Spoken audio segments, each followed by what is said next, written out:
Hello everyone, welcome back again to proxy Gyan. मेरा नाम शबाज है दोस्तों। उम्मीद करता हूँ आप सब अच्छे होंगे और एग्ज़ाम्स के लिए अच्छे से तैयारी कर रहे होंगे दोस्तों। आज का जो हमारा टॉपिक है वो that is related to environment and ecology के बारे में आज हम पढ़ेंगे। वेरी इंपॉर्टेंट प्लेस जो सुंदरबंस आप सभी लोगों ने सुना होगा, राइट। और बंगाल टाइगर जहाँ पे ज़्यादा पाया जाता है और कई सारे ऐसे रेयर स्पीसीज़ हैं जो वहाँ पे पाए जाते हैं। तो ह्यूमन एक्टिविटीज़ की वजह से उनको जो है कई सारा नुकसान हो रहा है। Okay, they are threatened by the human activities.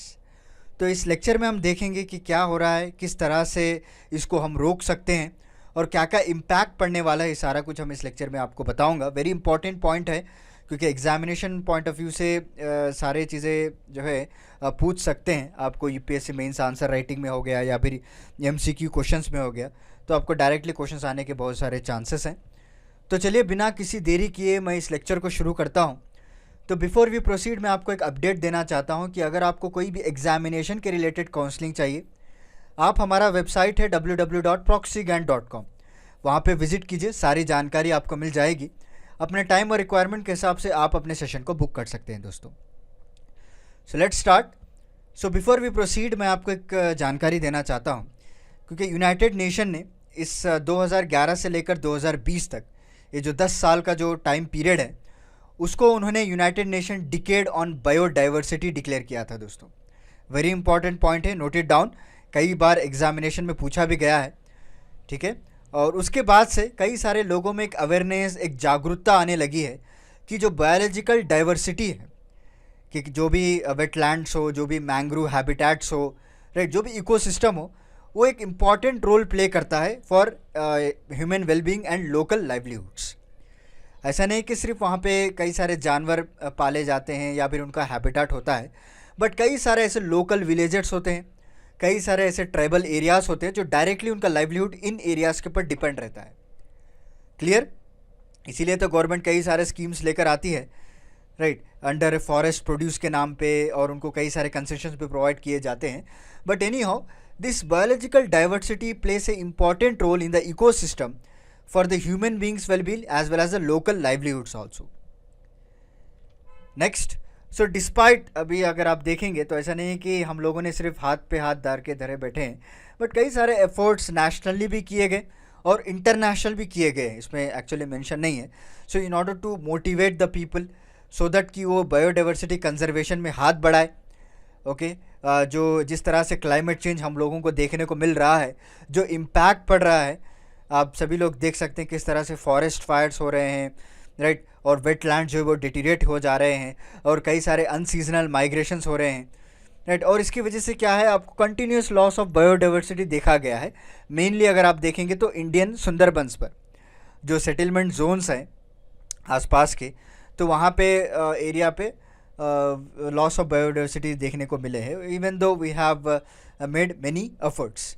Okay, क्योंकि ये जो रीजन अगर आप देख रहे हैं, इसमें यहाँ पे आपको कई सारे रेयर फ्लोरा और फौना है दोस्तों। ओके, और इसको अगर आप थ्रेटन अगर होता है तो आगे चलकर इनकी स्पीसीज जो है कम्प्लीटली मिट भी सकती है।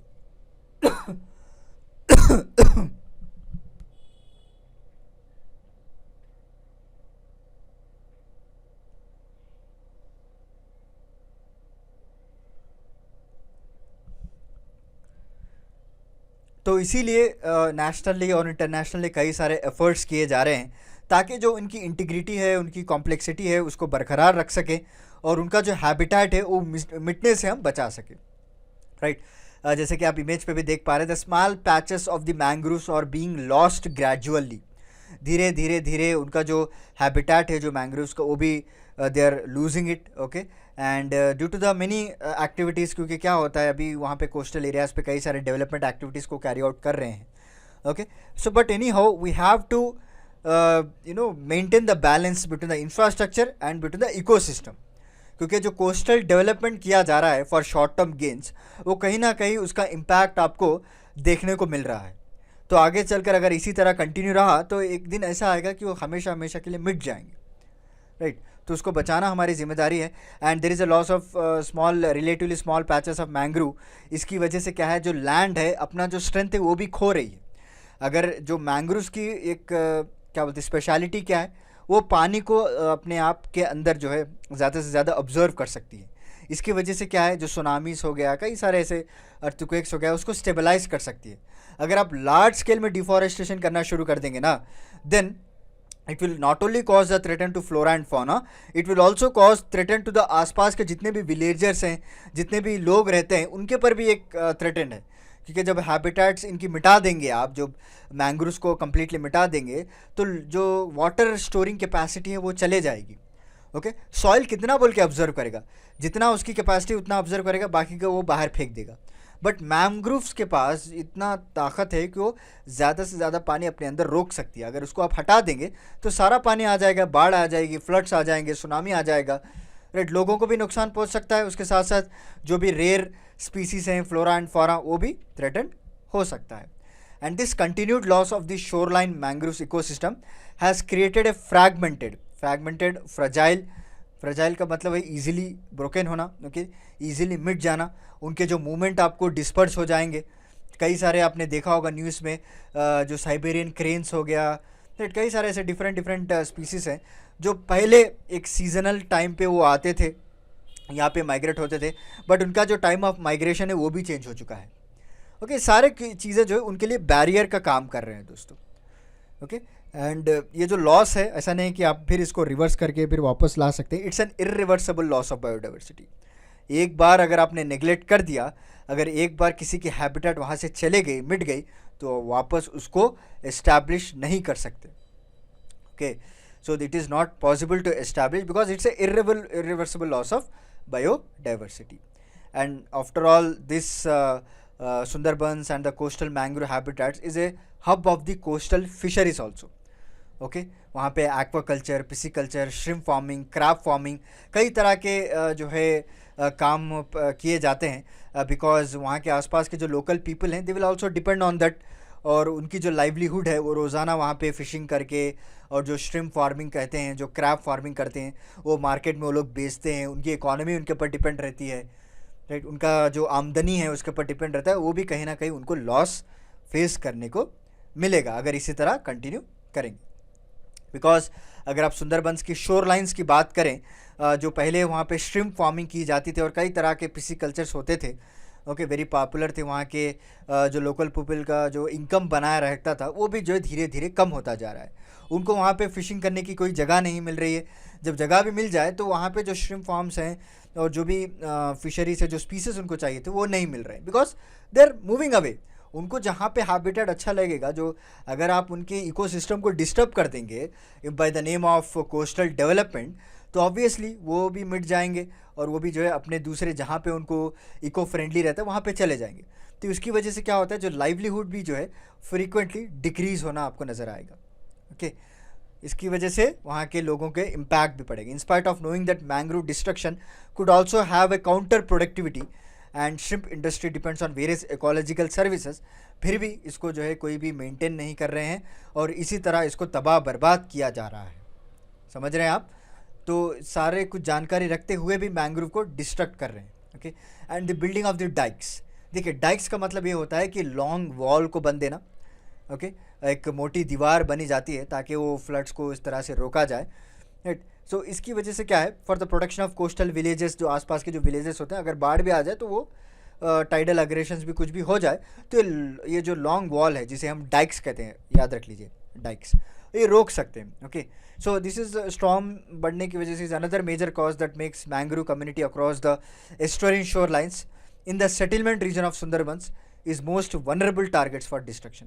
तो धीरे धीरे क्या होता है, ये जो डाइक्स हैं वो भी पानी के प्रेशर की वजह से ये भी टूटते जा रहे हैं और उसको भी प्रॉपर मेंटेन नहीं किया जा रहा है। तो मेंटेन नहीं करेंगे तो ऑब्वियसली जो स्टॉर्म्स आएंगे उसका जो इंटेंसिटी है वो भी बढ़ेगा, आसपास की जितने भी कम्युनिटीज़ हैं उनके पर भी मार पड़ेगा, as well as mangrove habitats के भी मार पड़ेगा। क्योंकि एक एक्सटेंसिव सर्वे किया गया था फ्रॉम पास्ट फ्यू ईयर्स, अगर आप कंपेयर करेंगे 2014 से लेकर 2021 तक, यानी 6 साल में जब एक ग्रुप स्टडी की थी तो उन्होंने ये पाया कि जब ये मैंग्रोव हैबिटेट्स अगर मिट जाएंगे, this is also lead to the loss of species, जो IUCN ने ऑलरेडी इसको नियर थ्रेटन और एंडेंजर करार कर दिया है।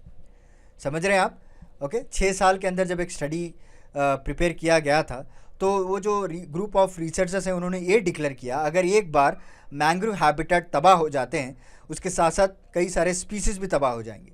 जो स्पीसीज़ ऑलरेडी नियर थ्रेटन और एंडेंजर कैटेगरी में ऑलरेडी आ चुके हैं, तो हम लोगों को इस वक्त बचाने की जगह उनको तबाह करने में लगे हुए हैं, right. And this settlements mangroves used to have the safe havens, उनको एक प्रॉपर हैबिटेट मिल रहा था, एक प्रॉपर सेफ एनवायरनमेंट था। अगर आप उसको ही कोस्टल डेवलपमेंट के नाम पे तबाह करेंगे, तो आगे चलकर इसमें कई सारे जो पोल्यूटेंट डिस्चार्ज भी हो किए जाएंगे।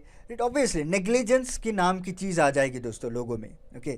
जब कोई भी अथॉरिटी या फिर कोई भी प्रॉपर ऑर्गेनाइजेशन काम नहीं करेगी ना, हाँ भाई कौन हम लोगों को पूछेगा, चलो करते हैं, अभी थोड़ी होने वाला है हमारे साथ। धीरे धीरे धीरे धीरे क्या है, कई सारे आसपास के इंडस्ट्रीज वहाँ पे पोल्यूशन भी डिस्चार्ज करना शुरू कर देंगे, ओके। और उसकी वजह से क्या है, उसका आसपास का जो नेटिव हैबिटेट है उसके पर भी हार्मफुल होएगा, as well as the breeding activities है उनके स्पीसीज़ की, उसके पर भी हार्मफुल हो गया। जब ब्रीडी ना हो तो आगे किस तरह से बढ़ेंगे, स्पीसीज़ किस तरह से डेवलप किया जाएगा, okay. And one such crustacean is एक एक टाइप ऑफ मैंग्रोव ट्रीव है, इसको हम एपिसेसरमा मेडेरी भी कहा जाता है, जो कि एक रेयरली रिपोर्ट होता है सुंदरबन सेटलमेंट मैंग्रोव्स में, ओके। और वो भी जो है उसकी जो स्पीसीज़ पाई जाती है वो धीरे धीरे धीरे कम होती जा रही है। और instead of popularising this shrimp farming, the more indigenous fishing activities were encouraged. Okay, we could protect both our coastal threatened biodiversity at the same time, and they can also provide the livelihood options for it. कितने बेहतरीन बात की है author ने, देखिए यहाँ पे तो उन्होंने ये कहा है कि अगर आप मैंग्रोव हैबिटेट्स को बचाएंगे तो आपको दो तरह के फ़ायदे होंगे। एक तो आप श्रिम्प फार्मिंग को भी बचा सकते हैं, जो भी इंडिजिनस फिशिंग एक्टिविटीज़ है उसको भी आप इंकरेज कर सकते हैं, और दूसरी जो बात है वो लाइवलीहुड भी प्रॉपरली टाइम टू टाइम मिलता जाएगा, राइट। सो विन विन सिचुएशन रहेगा दोस्तों सारे चीज़ों के लिए, okay. And this mud flat is also flavoured habitat for mangrove dependent fish species. अगर आप उसको भी तबाह कर देंगे तो ये लोग कहाँ पे जाएंगे, राइट। और उन्होंने एक एग्जाम्पल भी दिया है कि वियतनाम में 100 किलोमीटर के कंक्रीट सी ड्यूक बना गया है। ड्यूक का मतलब मैंने अभी आपको बताया, एक लॉन्ग वॉल, एक थिक वॉल होती है, जो कि विथ इन्होंने 9000 हेक्टार्स ऑफ रीफॉरेस्टेशन, जितने भी मैंग्रोव्स हैं वहाँ पे आसपास सारा कुछ कवर कर दिया है इन्होंने, ओके। तो इसकी वजह से क्या है, वहाँ के जो मैंग्रोव्स भी बचाए रखते हैं, और उसके साथ साथ वहाँ की जितने भी बायोडाइवर्सिटी है उसको भी इन्होंने प्रोटेक्ट किया है, और आसपास की जो लाइवलीहुड है उसका भी जो है इंतज़ाम इन्होंने अच्छे से किया है। अगर इस तरह की हम एक्टिविटी अगर इंडिया में करेंगे, हमारे सुंदरबन के आसपास जितना एरिया है, अगर एटलीस्ट एक कॉन्क्रीट सी ड्यूक अगर हम बन देंगे, और या फिर अगर बना हुआ है तो वो अगर डैमेज हो चुका है तो उसको हम रिपेयर कर देंगे, तो आगे चलकर हम बायोडाइवर्सिटी को बचा सकते हैं दोस्तों, okay. So this is about today's lecture.